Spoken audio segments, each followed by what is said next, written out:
Бала дауысы бірінші ұлттық балалар ән байқауына іріктеу облысымызда басталды. Өңір намысын қорғау үшін 60-қа жуық бүлдіршін бақтарын сынаған. Әлия Назарбаева басшылық ететін жандану қорының ұйымдастыруымен өткізіліп жатқан байқау 14 мамыр күні жалауын көтерген. Содан бері республиканың 9 қаласында гранд-финал қатысушылары анықталып үлгерді.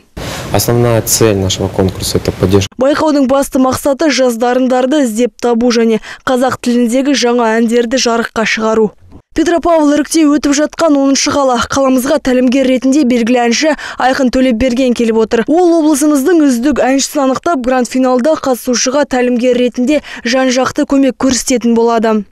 Мен үшін жеңімпаз біріншіден өте жанды дауыста жасау айта алатын, темптен қалмайтын, анализден шықпайтын, профессионалды әншіге жақындау болу керек. Және де тек қана бір тілді, қазақша немесе орысша ғана айтатын емес, барлық тілде айтылады. Қазақша да айту керек, орысша да айту керек, ағылшынша да айту керек. Себебі қазіргі заманның талабына сай әншілерде 3 тілді, 4 тілді болу керек. Себебі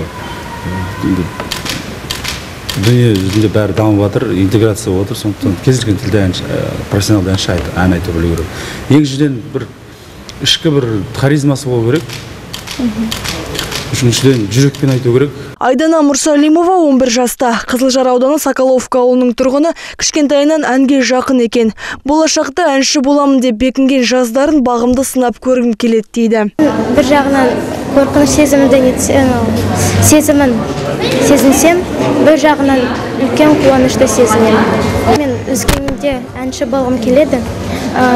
Менің ең сүйікті әншім ол Жанар Дұғалова. Байқауға 7 мен 13 жас аралығындағы балалар қатыса алады. Республиканың 14 облысы мен 2 қаласынан іріктелініп алынған қатысушылар 2 жұма жазғы музыка мектебінде тәлім алатын болады. Ал қазан айында өтетін финалда озып шыққан қатысушыға елдің ең үздік музыкалық оқу орнына грант беріледі.